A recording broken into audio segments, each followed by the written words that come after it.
GNN24 India news updates from Sri Bhumi. A group of protesting journalists gathered to demand the immediate release of Dilwar Hussain, a fellow journalist who has been detained under controversial circumstances.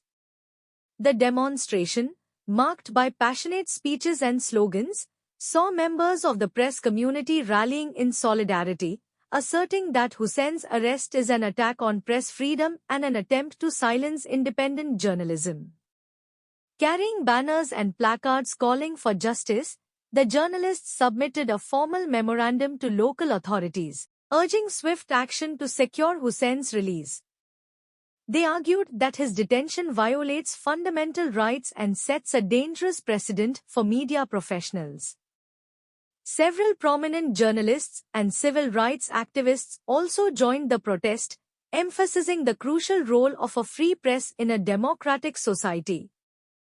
The protesters warned that if their demands were not met, they would escalate their movement, including organizing larger demonstrations and seeking national and international intervention.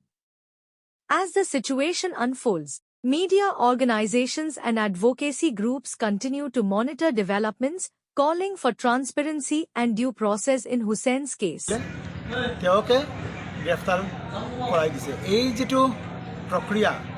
কোনে কি কৰিলে বা cash যেটো দিলে এনেদৰে বা পৰৱৰ্তী সময়ত যি ধাৰাৰ ব্যৱহাৰ কৰা হৈছে সেকশন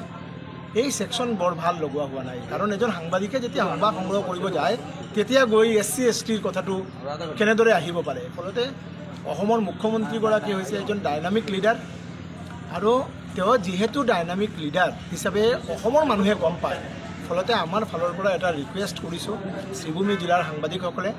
ইয়াৰ এটা উপযুক্ত তদন্ত হ'ব লাগে আৰু ভাৰতীয় ন্যায় সংহিতা বা ভাৰতীয় ইণ্ডিয়ান পেনেল কোৰ্টত কাউণ্টাৰ প্ৰসিকিউশ্যনৰ ব্যৱস্থা আছে যদি মিছা গোচৰ দিছে তেনেহ'লে সেই যিজনে গোচৰ তৰিছে তেওঁৰ বিৰুদ্ধে একটা ব্যৱস্থা গ্ৰহণ কৰিব লাগে আৰু মুখ্যমন্ত্ৰী বিভিন্ন গ্ৰেপ্তাৰৰ যি কাৰণ সেই কাৰণ যেতিয়া দিয়া হৈছে যে কিহৰ কাৰণে গ্ৰেপ্তাৰ হৈছে তেতিয়া দেখিবলৈ পোৱা গ'ল যে এসসি এসটিৰ লোকসকলক অপমান সূচক বা কোনো বিশেষ ব্যক্তিক অপমান সূচক তেওঁ মন্তব্য কৰিছে যাৰ বাবে দিলৱাৰ হুছেইনৰ বিৰুদ্ধে